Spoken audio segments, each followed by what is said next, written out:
آج الحمدللہ رجب شریف کی 27ویں رات ہے۔ آج شان مصطفیٰ کے اظہار کی رات ہے۔ آج رفعت مصطفیٰ کے اظہار کی رات ہے۔ آج امامت انبیاء کی رات ہے۔ آج معراج مصطفیٰ کی رات ہے۔ بلکہ یوں کہو کہ آج وہ رات ہے کہ اس رات براق کو خدمت مصطفیٰ کی معراج ہوئی۔ آج وہ رات ہے کہ مسجد اقصی کو زیارت مصطفیٰ کی معراج نصیب ہوئی۔ آج وہ رات ہے کہ انبیاء کرام جو دیدار مصطفیٰ کا شوق رکھتے تھے، آج ان کے لیے زیارت مصطفیٰ کی رات ہے۔ آج ساتوں آسمانوں، وہاں کے فرشتوں، جنت اور جنت کی تمام نعمتوں، وہاں کی حوروں، بلکہ حق تو یہ ہے کہ عرش اعظم کے لیے بھی معراج کی رات ہے۔ جی ہاں، یہ عرش اعظم ہے جسے مصطفیٰ جان رحمت صلی اللہ تعالیٰ علیہ وسلم کے قدم چومنے کی حسرت تھی۔ آج کی رات محبوب خدا امام الانبیاء معراج کے دولہ سلطان دو جہاں صلی اللہ تعالیٰ علیہ وسلم عرش پر تشریف لے گئے اور عرش اعظم کی اس حسرت کو پورا فرمایا۔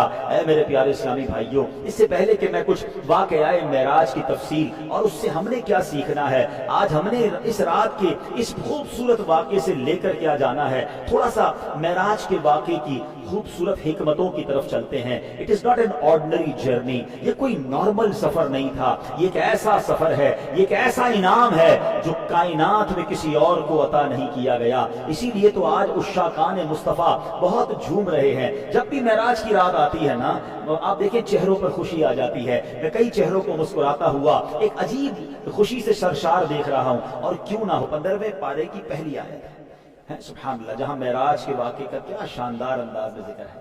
بسم اللہ الرحمن الرحیم، سبحان الذی اسری بعبدہ لیلا من المسجد الحرام الی المسجد الاقصی۔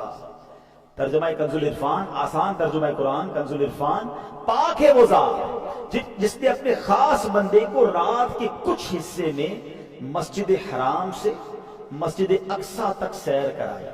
ٹھیک ہے، اب ذرا سمجھیے گا بات، اللہ کریم نے اپنی بارگاہ میں اپنے حبیب کو بلانا تھا، تو بلانے کے لیے بھیجا کس کو؟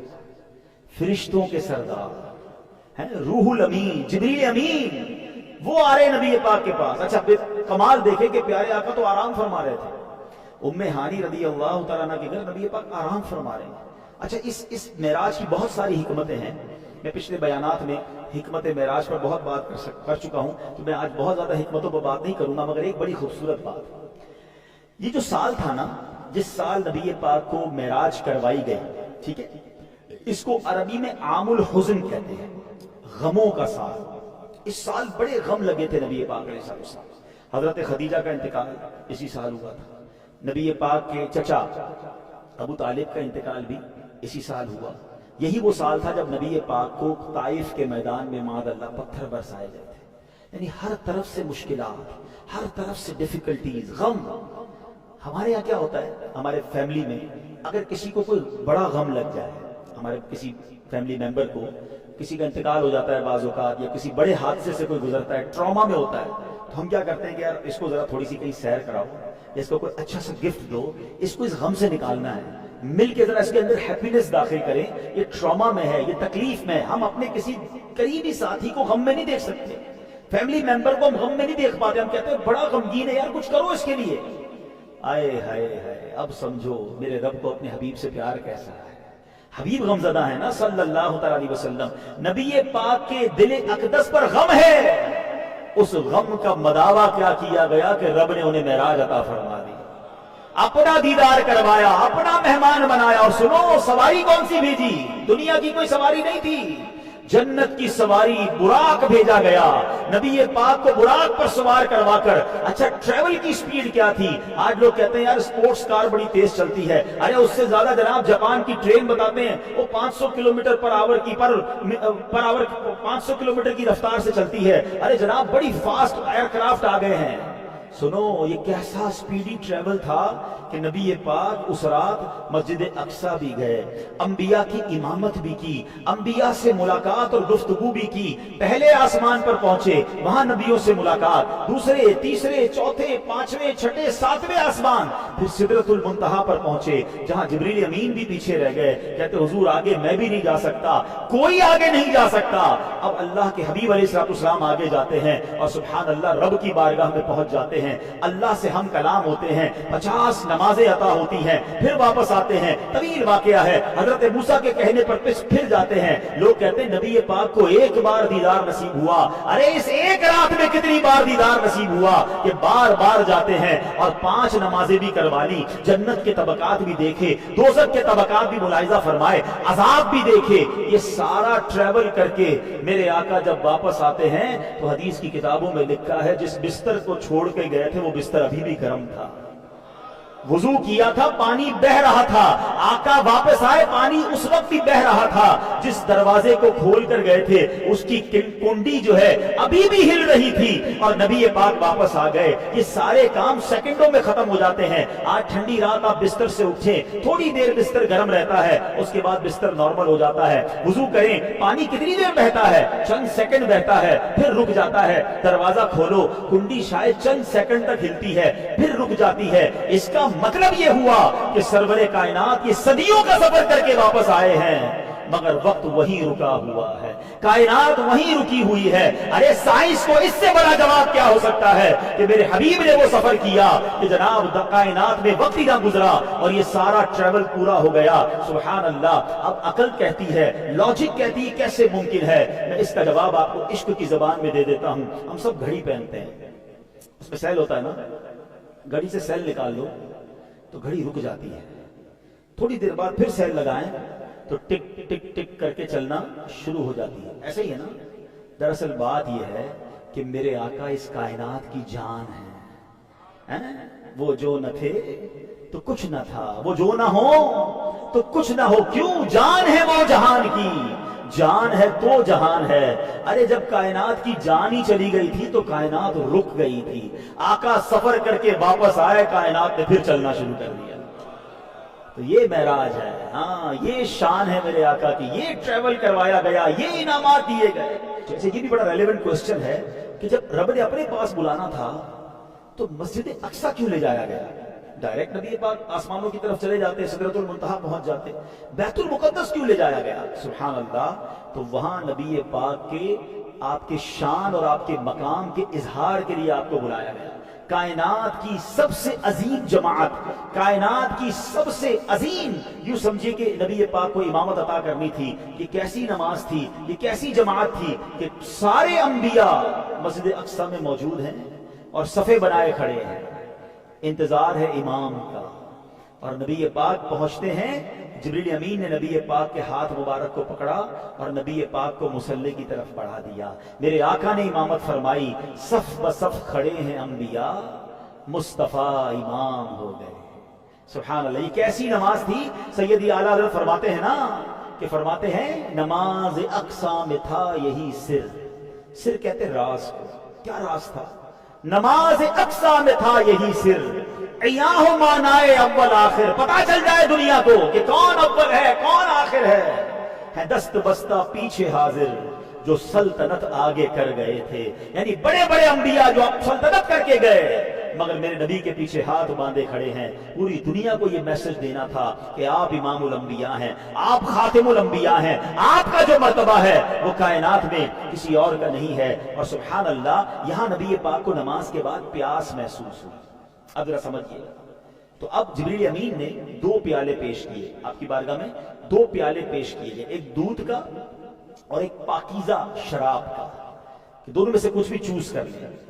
تو پیارے آقا علیہ الصلوۃ والسلام نے دودھ کو قبول فرمایا. جبریل امین نے کیا کہا؟ الحمدللہ الذی ہداک الفطرۃ. تمام تعریفیں اللہ پاک کے لیے جس نے آپ کو فطرت یعنی نیچر کی طرف رہنمائی فرمائی. لو اخذت الخمر غوت امتک, اگر آپ شراب کا پیالہ قبول فرماتے تو آپ کی امت گمراہ ہو جاتی.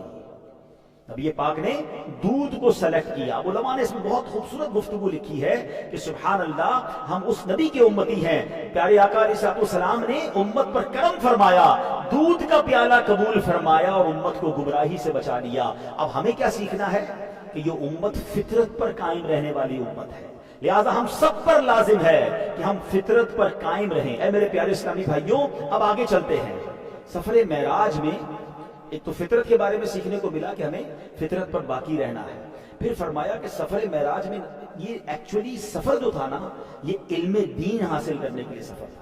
ہاں نبی پاک علیہ الصلوۃ والسلام کو رب نے حکم فرمایا وقل رب زدنی علما، عرض کرو اے میرے رب میرے علم میں اضافہ فرما. آپ دعا کرتے تھے، بار بار دعا کرتے تھے اے اللہ میرے علم میں اضافہ فرما.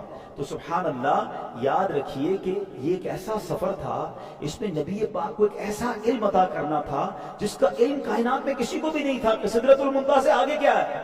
فرشتے بھی نہیں جا پا رہے، جبریل امین بھی نہیں جا پا رہے، وہاں اللہ کے رازوں میں سے راز تھے.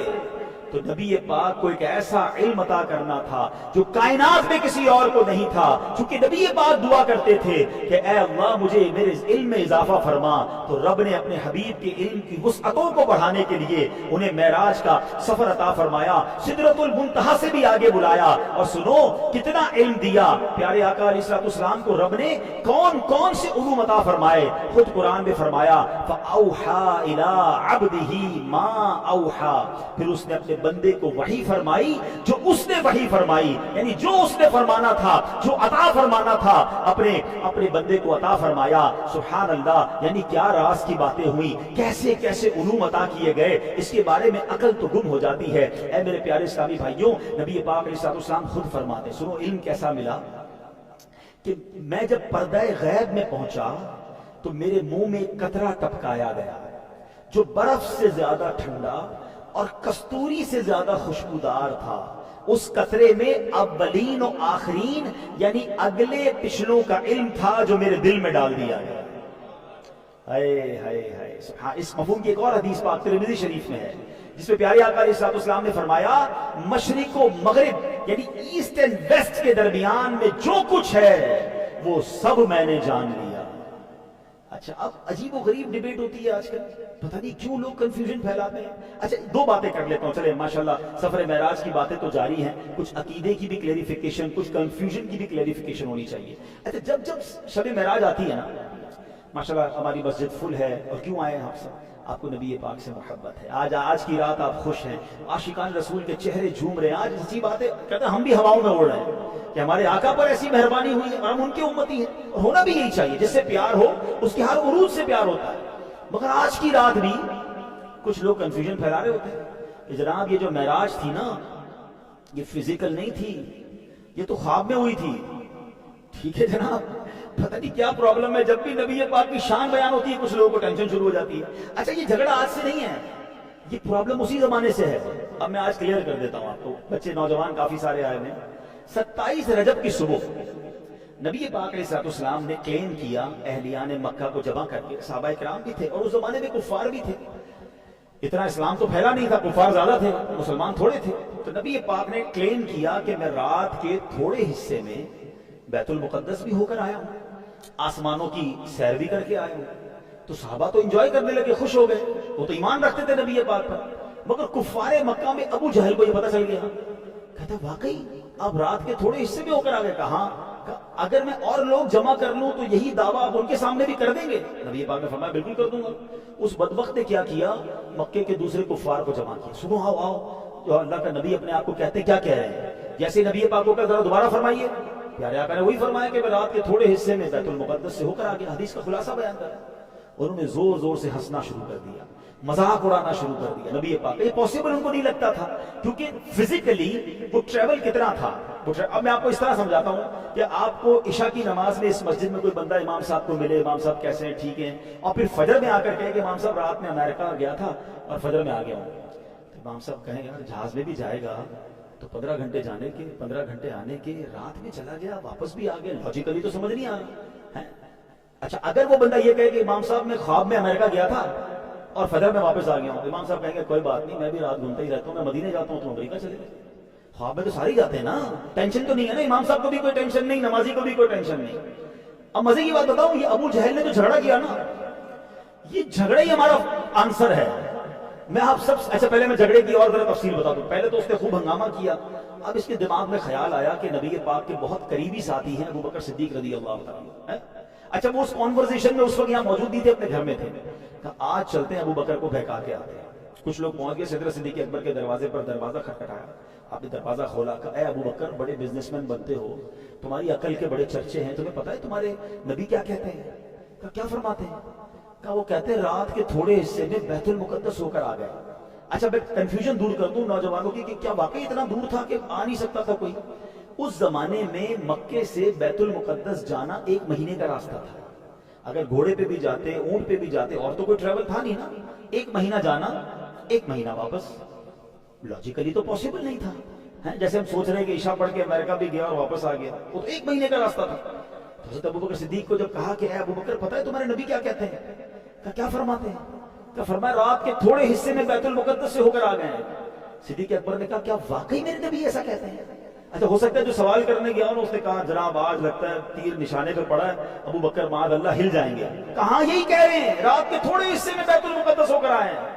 اچھا صدیق اکبر کی شان دیکھیے, کنفرم کرنے نہیں گئے نبی پاک کے پاس, کہتے ہیں اگر میرے حبیب فرماتے ہیں تو حق فرماتے ہیں, اگر انہوں نے کہا ہے تو سچ کہا ہے. یہ مسئلہ حل ہو گیا نا. مجھے بتاؤ اس زمانے سے لے کر آج تک جو عاشق معراج کے واقعے پر جھوم رہے ہیں, جو خوش ہو رہے ہیں, وہ صدیق اکبر کی ادا کو ادا کر رہے ہیں, اور آج بھی جو کنفیوژن پھیلا رہے ہیں وہ ابو جہل کی ادا کو ادا کر رہے ہیں. غلام مصطفیٰ کا کام ماننا ہے. وہ پنجابی لوگ بڑا پیارا جملہ کہتے ہیں, کہتے ہیں اسی منن والے ہیں, سوچن والے نہیں ہیں. جب نبی پاک نے فرما دیا تو پھر ماننا ہی ہے نا. اچھا اب چلیں, پھر بھی دلیل کی ضرورت تو نہیں ہے, حدیث میں آ گیا, قرآن میں آ گیا, ساڈا کام ماننا ہے, مگر پھر بھی چلو لاجیکلی سمجھا دیتا ہوں. ابو جہل کا یہ جھگڑا کرنا اور صدیق اکبر کے دروازے تک جانا, یہ کیا بتا رہا ہے؟ کیا نبی پاک کا کلیم یہ تھا کہ میں خواب میں گیا ہوں؟ عقل مند لوگ سمجھے میری بات. اگر پیارے آقا نے یہ دعویٰ کیا تھا کہ میں خواب میں گیا ہوں تو جھگڑا کون سا تھا بھائی؟ ہم بھی روز خواب میں گھوم رہے ہوتے ہیں. نہیں, نبی پاک کا کلیم ہی یہی تھا کہ میں فزیکلی اپنے جسم اقدس کے ساتھ بیت المقدس بھی گیا ہوں, رب کی بارگاہ میں بھی گیا ہوں. یہ جھگڑا بتا رہا ہے کہ سرکار دو عالم نے یہی فرمایا تھا کہ میں جسمانی طور پر گیا ہوں, اور ہمارا عقیدہ بھی یہی ہے. مسئلہ حل ہو گیا, ٹینشن کلیئر ہو گیا. اچھا اب ایک اور مسئلہ بھی حل کر دو. سبحان اللہ, معراج کی رات ہمارے کتنے سارے پرابلم بھی سالو ہو رہے ہیں.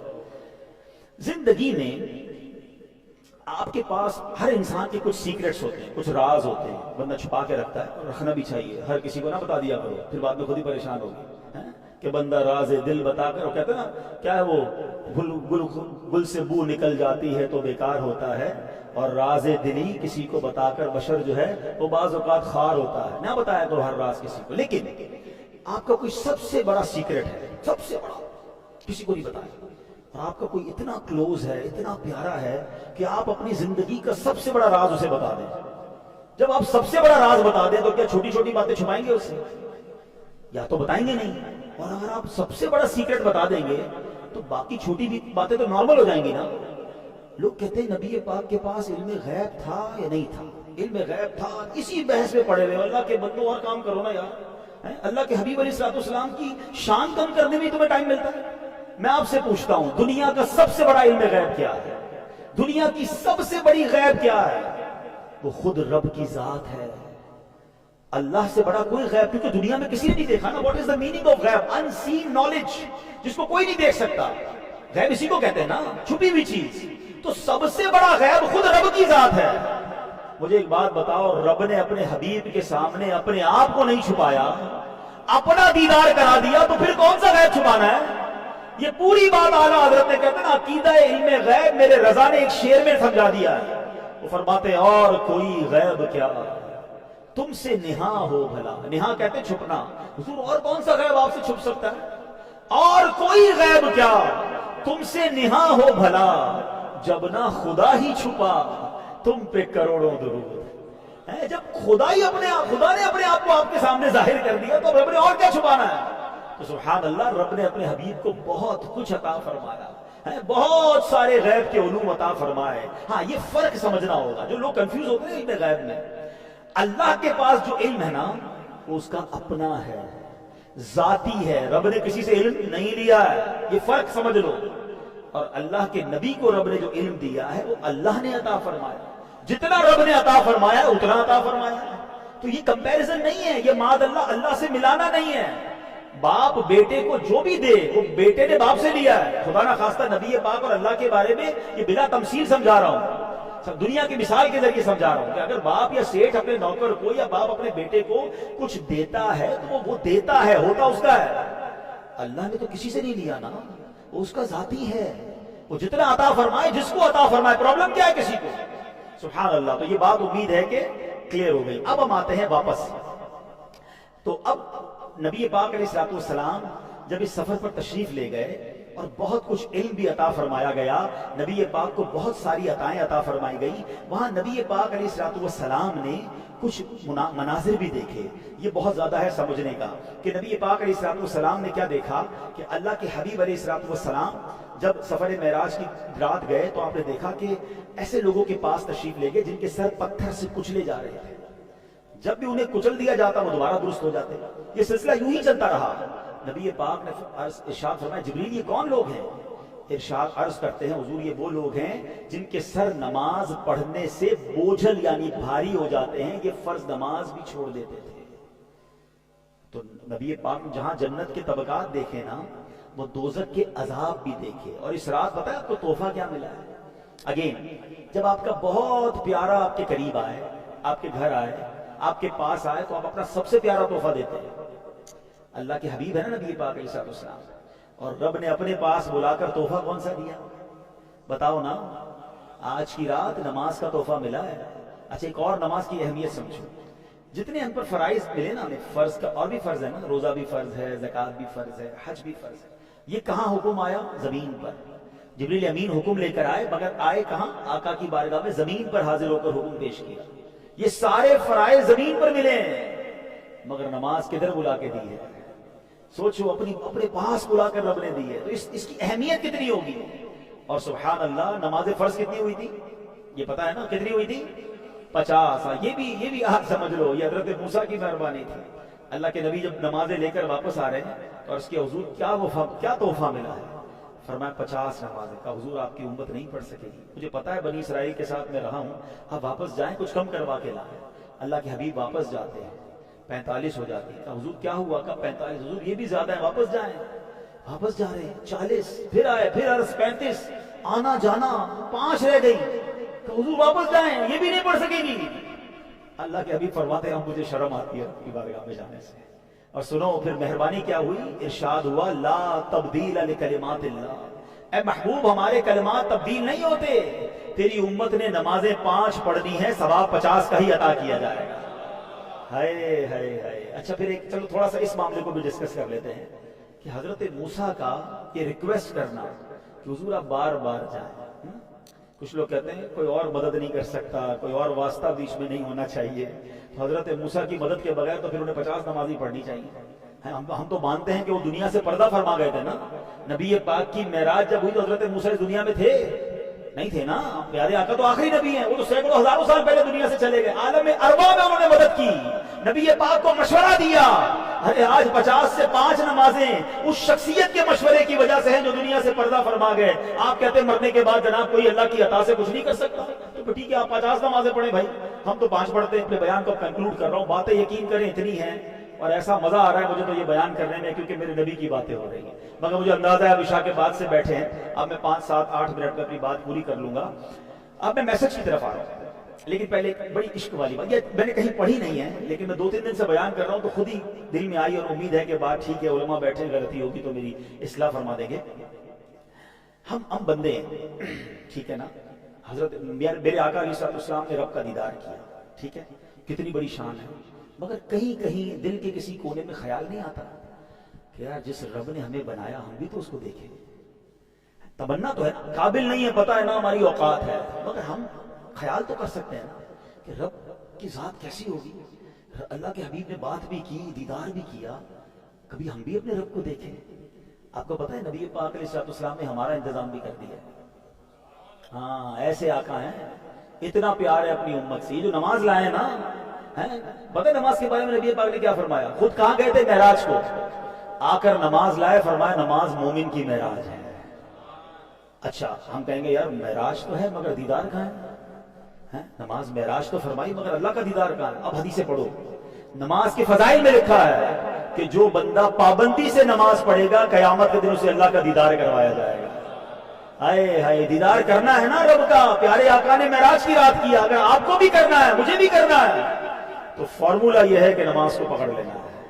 نماز نہیں چھوڑنی، یہ ہماری معراج ہے، اور انشاءاللہ اس نماز کی برکت سے ہم اللہ نے چاہا تو اللہ کا دیدار بھی کریں گے۔ اور سبحان اللہ، نماز نے، میرے آقا فرماتے قرۃ عینی فی الصلاۃ، نماز میری آنکھوں کی ٹھنڈک ہے۔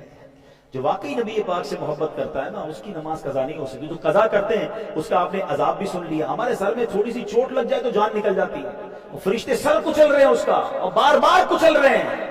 جو نماز میں سستی کرتا ہے، تو اے میرے پیارے اسلامی بھائیوں، ہمیں نماز جو ہے وہ ہر حال میں پڑھنا ہے۔ آج رات کچھ خاص عبادت کرنی ہے، وہ بھی میں بتا دیتا ہوں۔ ویسے تو آج رات جاگنے کی رات ہے، کل آپ روزہ بھی رکھیے گا۔ روایتوں میں آتا ہے، نبی پاک حضرت ابو ہریرہ رضی اللہ عنہ فرماتے ہیں، جو کوئی 27 رجب کا روزہ رکھے، اللہ عز و جل اس کے لیے 60 مہینوں کے روزوں کا ثواب لکھے گا۔ کل ایک روزہ 60 مہینوں کے روزوں کے برابر ہے۔ سیدنا سلمان فارسی رضی اللہ عنہ سے مروی ہے، اللہ پاک کے آخری نبی محمد عربی صلی اللہ علیہ وسلم نے فرمایا، رجب میں ایک دن اور رات ہے، جو اس دن روزہ رکھے اور رات کو قیام کرے تو گویا اس نے 100 سال کے روزے رکھے، اور یہ رجب کی 27 کی رات ہے۔ تو آج رات عبادت میں گزاریں، ساری زندگی پڑی آرام کرنے کے لیے، تلاوت کریں، تھک جائیں تو سو جائیں، پھر تہجد میں اٹھیں، پھر عبادت کریں۔ اچھا، ایک اور بڑا خوبصورت عمل امیر اہل سنت نے اپنے رسالے کفن کی واپسی میں لکھا ہے کہ آج کی رات 12 نفل پڑھنے ہیں، ٹھیک ہے؟ اور وہ 12 نفل کیسے پڑھنے ہیں وہ بتا دیتا ہوں۔ یہ ایک ہی سلام سے پڑھنے ہیں، 12 نفل ایک ہی سلام سے پڑھنے ہیں، یعنی 12 رکعت کے بعد ہی سلام پھیرنا ہے، مگر ہر 2 رکعت کے بعد آپ نے التحیات پڑھنی ہے، اور کوئی بھی سورت ملا لیں، قرآن پاک کی کوئی بھی سورت الحمد شریف کے بعد، یعنی آپ نے اللہ اکبر کہا، الحمدللہ رب العالمین پوری پڑھی، پھر کوئی بھی سورت، سورہ اخلاص پڑھ لیں جو آپ کو بہتر لگے۔ ہر 2 رکعت کے بعد التحیات پڑھیں گے، پھر کھڑے ہو جائیں، پھر 2 رکعت کے بعد التحیات پڑھے، کھڑے ہو جائیں۔ 12 رکعت کے بعد آپ نے سلام پھیرنا ہے۔ اس کے بعد 3 وظیفے کرنے ہیں 100 بار۔ پہلے پڑھنا ہے سبحان اللہ والحمدللہ ولا الہ الا اللہ واللہ اکبر۔ ایک بار مل کر پڑھ لیں، سبحان اللہ والحمدللہ ولا الہ الا اللہ واللہ اکبر۔ یہ 100 بار پڑھنا ہے۔ پھر 100 بار پڑھنا ہے استغفر اللہ۔ اب اس کے 2 طریقے، استغفر اللہ صرف پڑھ لیں یا استغفر اللہ ربی من کل ذنب واتوب الیہ، دونوں میں سے کوئی بھی 100 بار پڑھ لیں، اور 100 بار درود پاک پڑھ لیں۔ دوبارہ ریپیٹ کر دیتا ہوں، 12 رکعت ایک ہی سلام سے پڑھیں، ہر 2 رکعت کے بعد التحیات پڑھیں، درود ابراہیمی پڑھنا چاہیں تو پڑھ لیں، لیکن پھر کھڑے ہو جائیں، تیسری رکعت شروع کر دیں۔ اس طرح ہر 2 رکعت کے بعد 12 پوری ہو جائیں تو سلام پھیریں۔ 100 بار سبحان اللہ والحمدللہ ولا الہ الا اللہ واللہ اکبر، 100 بار استغفار، 100 بار درود پاک۔ نبی پاک فرماتے ہیں کہ اب بندہ جب یہ پڑھ لے، اللہ سے دنیا اور آخرت کے بارے میں جس چیز کی دعا مانگے گا وہ دعا قبول ہو جائے گی۔